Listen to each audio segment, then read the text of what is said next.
Assalamualaikum warahmatullahi wabarakatuh. Bismillahirrahmanirrahim. Alhamdulillahirabbil alamin. Wabihi nasta'in ala umuri dunya waddin. Wassalatu wassalamu ala sayyidil mursalin. Yang alhamdulillahirabbil alamin, pada kesempatan pagi hari ini, pada yang cerah ini, kita dapat berkumpul, dapat melanjutkan kegiatan pembelajaran yang kemarin kita sudah laksanakan pada pertemuan yang pertama pada mata pelajaran pendidikan agama Islam kelas 3 untuk semester yang pertama ini. Dan untuk yang selanjutnya kita akan masih mempelajari tentang memahami kisah keteladanan Nabi pada pertemuan yang kedua ini. Dan kita sudah kemarin berbagai macam tentang kisah keteladanan Nabi. Dan untuk hari ini, sebelum kita mengawali kegiatan pembelajaran ini, mari kita awali dengan berdoa terlebih dahulu dengan harapan apa yang kita laksanakan pada hari ini dapat bermanfaat bagi kita semuanya. Bismillahirrahmanirrahim. Raditu billahi rabba wa bil islami dina wa bi muhammadin nabiyya wa rasula rabbi zidni ilma warzuqni fahma. Amin. Ya, kita langsung saja pada materi pada semester yang pertama. Perlu Pak Guru jelaskan, untuk materi yang pertama masih tentang Nabi Muhammad sebagai teladanku, yang kemarin kita jelaskan tentang sikap percaya diri. Seperti gambar yang di samping, kita sedang ada guru yang sedang menunjuk siswanya untuk maju ke depan. Kalian tetap berani. Yang kedua, nanti kita akan belajar surat An-Nasr. Kemudian pada Asmaul Husna kita akan membahas tentang Allah itu Maha Esa, Maha Pencipta, dan sebagainya, dan perilaku terpuji yang nanti kita akan jelaskan. Dan yang terakhir pada yang kelima akan kita bahas tentang makna sholat dan kisah Nabi Yusuf alaihissalam dan semoga 6 pelajaran ini dapat dijelaskan pada semester yang pertama sehingga kita dapat melaksanakan apa yang sudah kita. Untuk pelajaran yang pertama tentang Nabi Muhammad SAW sebagai teladanku. Nabi Muhammad SAW adalah penutup para nabi dan rasul. Untuk catatan, untuk pembelajaran ini adalah merupakan pembelajaran rangkuman semua materi yang kemarin dan yang sekarang dan yang nanti akan diujikan pada kita itu akan melaksanakan ulangan pada KT ini. Dan perlu kalian pahami, ketika nanti kok ada ulangan, silakan nanti tonton video ini sampai berulang sehingga kalian dapat memahami sampai selesai. Nabi Muhammad SAW adalah penutup para nabi. Jadi tidak ada nabi setelah Nabi Muhammad. Setelah Nabi Muhammad, Allah tidak mengutus rasul lagi. Pada diri Nabi Muhammad terkumpul sebagai sifat-sifat mulia yang bisa kita contoh dan teladani di dalam kehidupan sehari, seperti sifat percaya diri dan mandiri. Seperti sifat percaya diri, Nabi Muhammad sudah berani berdakwah. Mandiri, beliau dari anak-anak sudah berdagang, sudah mencari ekonomi sendiri, dan beliau itu merupakan salah satu dari nabi yang perlu kita teladani dan contoh. Di waktu kecil sudah mulai mandiri. Nabi Muhammad memiliki banyak sifat, yaitu sifat wajib seperti fatona, artinya itu cerdas, tablik, menyampaikan, sifat jujur, dan amanah, dapat dipercaya. Dan sifat-sifat yang mulia itu hendaknya kita teladani dalam kehidupan sehari-hari, baik di sekolah maupun di rumah. Kalian belajar adalah merupakan pengamalan dari sifat kita itu menteladani sifat fatona. Kita berani maju ke depan merupakan bentuk kita itu mengamali sifat tabligh. Terus kemudian apa yang kita langsung mengerjakan tugas secara jujur itu pengamalan dari sifat sidik. Dan ketika diberikan amanah, kalian jaga amanah tersebut merupakan amanah, bentuk dari kita mencari sifat amanah Rasulullah SAW. Kemudian pada materi ini nanti masih tentang kisah keteladanan Nabi Muhammad SAW seperti sifat percaya mandiri. Dan perlu kita teladani pada kisah Rasulullah SAW disebutkan sebagai Sayyidul Anbiya, yang berarti pemimpin para nabi dan rasul. Nabi Muhammad SAW memiliki kejujuran, kecerdasan, baik banyak sifat mulia yang dimiliki oleh Nabi Muhammad SAW. Bahkan sifat tersebut sudah dimiliki Nabi sejak kecil. Itulah keutamaan Nabi Muhammad SAW. Nah, sejak kecil Nabi Muhammad sudah menunjukkan sikap percaya dirinya. Ketika lahir, Nabi dalam keadaan yatim, ayahnya meninggal ketika beliau masih berada dalam kandungan. Ketika berumur 6 tahun, ibundanya juga meninggal. Jadilah Nabi Muhammad seorang anak yang tidak memiliki ayah dan tidak memiliki seorang ibu di saat masih anak-anak. Meskipun yatim piatu, beliau tetap percaya diri. Beliau tetap merasa minder dengan teman-teman. Sebayanya saat itu di bawah asuhan kakeknya, Nabi Muhammad tetap ceria. Pada usia 8 tahun, sang kakek justru malah meninggalkannya. Nabi Muhammad kemudian diasuh oleh pamannya, dan sejak kecil itulah mulailah sifat mandiri itu dipupuk oleh Nabi Muhammad dengan beliau itu mengembala kambing. Terus kemudian karena kejujuran, banyak orang Mekah itu menitipkan kambingnya untuk digembala oleh Nabi. Upah dari pengembala kambing digunakan untuk mencukupi kebutuhan beliau. Coba, dari anak-anak 8 tahun sudah bersikap semacam orang dewasa. Nabi juga belajar merawat unta, mengikat tali pelana. Nabi belajar bermain, cara memasang pelana dan menaikkan barang ke atas unta. Nah, inilah merupakan kita itu di waktu senja. Nabi pun selalu belajar dan belajar.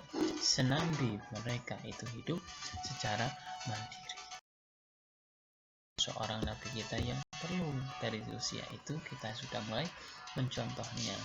Saat 12 tahun beliau berdagang, diajak oleh pamannya untuk ke negara Syam. Nah, ini beliau terus kemudian membelanjakan, bekerja di tempat Khadijah yang nantinya beliau itu dijadikan sebagai istrinya. Khadijah sangat puas dengan pekerjaan yang dilakukan oleh Nabi Muhammad SAW.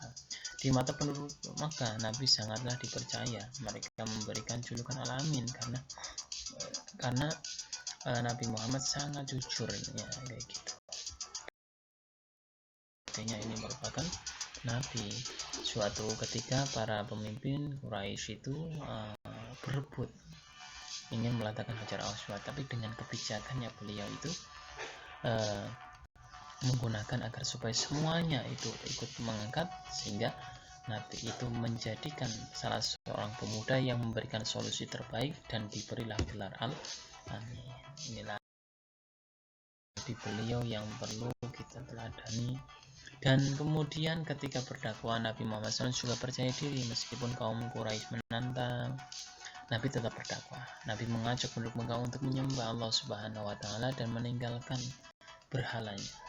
Nabi Muhammad tidak takut akan ancaman kaum kafir dan meyakini kebenaran ajaran Islam yang dibawanya, dan percaya diri terus berdakwah, yakin akan pertolongan dan lindungan Allah, bahkan beliau tidak takut dengan ancaman dari orang-orang kafir. Itulah beberapa sifat keteladanan Nabi Muhammad SAW. Sikap mandiri dan percaya diri sudah tumbuh sejak kecil. Nah, sehingga untuk kelas 3 ini, ketika nanti maju, janganlah takut, janganlah minder, kalian pasti bisa. Inilah bentuk kalian. Nabi Muhammad di waktu kecil semuanya berdakwah. Beliau itu yatim piatu, beliau berani berdakwah, berani berjuang, dan inilah semua kita contoh. Majulah ke depan, mengungkapkan apa yang kalian pikirkan, jangan malu, jangan takut gagal. Inilah merupakan sifat Nabi Muhammad yang harus kita teladani agar kita menjadi orang yang sukses seperti wassalam. Dari kisah Nabi Muhammad tersebut diperoleh beberapa keteladanan sebagai berikut. Nabi Muhammad SAW adalah insan yang memiliki akhlak mulia sebagaimana diterangkan dalam Al-Quran. Dan sesungguhnya engkau benar-benar berbudi pekerti yang luhur. Nah, ini sebagai sesuatu hasanah kita teladan. Yang kedua, seorang yang sabar dan tabah dalam menghadapi segala rintangan dan penentangan ketika berdakwah. Orang-orang kafir menentang, tapi beliau tetap sabar mengajak orang-orang tersebut untuk menyembah Allah dan meninggalkan berhalanya. Seorang pemberani yang meyakini kebenaran ajaran Islam yang dibawanya. Orang menentang, mengancamnya, ingin membunuh, beliau tetap tegak, berani, karena dia yakini Allah pasti akan menolongnya. Yang keempat, pemimpin yang adil, mandiri, percaya diri, dan mau menghargai pendapat orang lain. Adil di mana beliau itu selalu memberikan sesuatu yang sesuai takarannya. mandiri di waktu kecil sudah mulai berdagang, mengembala kambing, percaya diri beliau berani mengungkapkan dakwahnya, mau menghargai pendapat orang lain ketika sedang pelatakan hajat aswad. Senantiasa mengajak umat ke jalan yang benar, yakni menyembah Allah dan menyuruh untuk meninggalkan berhalanya. Inilah sikap keberaniannya. Senantiasa menyeru dan menyebarkan perdamaian. Inilah dari sekarang perdamaian ini, Islam itu sudah masih ada ini berkat beliau dan masih hidup di dunia. Percaya diri dan mandiri. Apa yang kamu rasakan ketika menyanyi atau bercerita di depan kelas? Adakah rasa grogi, deg-degan, atau takut pada dirimu? Ataukah kamu mau melakukan dengan penuh keyakinan? Semua perilaku di atas adalah cara untuk melatih rasa percaya diri. Grogi biasa, deg-degan biasa, takut akan salah itu biasa, tapi kita lawan semuanya. Kita itu bisa, diri kita itu bisa, kita percaya diri kita.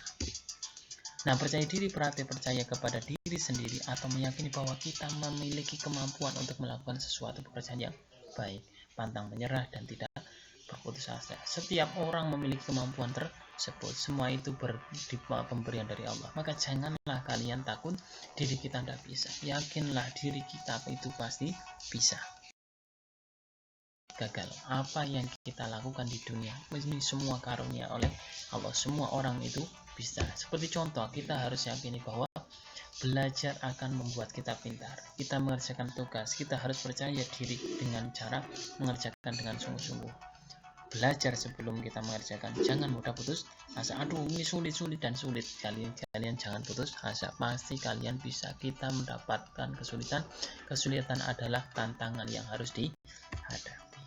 Dalam beribadah, kita harus percaya diri, yakinlah bahwa Allah melihat semua ibadah kita lakukan ibadah karena ingin mendapat ridho dari Allah Subhanahu wa Ta'ala. Masih banyak contoh lain sikap percaya diri.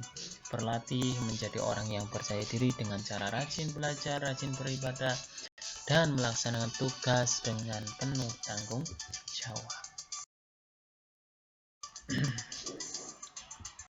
Nah, sikap mandiri ini bisa banyak sekali. Mandiri adalah melakukan sesuatu sendiri tanpa meminta bantuan orang lain. Makan, kita sudah mengambil nasi sendiri. Semua yang menjadi tugas dan tanggung jawab kita dilakukan secara mandiri. Pak Guru memberikan tugas, Bu Guru memberikan tugas, kalian mandiri secara sendiri. Biarlah orang tua bekerja di luar. Anak yang mandiri tidak suka bermalasan, tidak suka menggantungkan diri kepada orang lain, tidak suka menyuruh orang lain menyelesaikan tugasnya. Ia selalu senang mengerjakan sendiri sesuai kemampuannya. Contoh sikap mandiri apa saja tanggung jawabmu? Coba sebutkan. Mandi 2 kali sehari, menyiapkan sekolah, perlengkapan sekolah, belajar tiap malam, merapikan kamar, membersihkan rumah, menyirami tanaman, dan sebagainya. Semua itu adalah tanggung jawabmu. Kamu harus melakukan sendiri setiap harinya tanpa harus menunggu perintah 2 kalinya. Dan inilah pembelajaran yang kalian bisa dapat petik. Ini nanti yang jadi barometer untuk kalian mengikuti ulangan harian. Dan kemudian untuk yang selanjutnya, tugas pada hari ini, silakan kalian ceritakan sikap percaya diri kalian dikala kalian sudah pernah belajar di manapun. Silakan kalian menceritakan satu saja sikap mandiri dan sikap ataupun sikap mandiri kalian. Oh, contohnya mandiri kalian diperintahkan apa secara sendiri, silakan. Wah, saya itu dari bangun tidur, kemudian merapikan tempat tidur, cara mandi sendiri, terus kemudian kalian sholat tanpa diatur orang tua. Silakan kalian lakukan, ceritakan, rekam suara kalian, kemudian kirim pada grup PAI kelas 3 pada 2021-2022.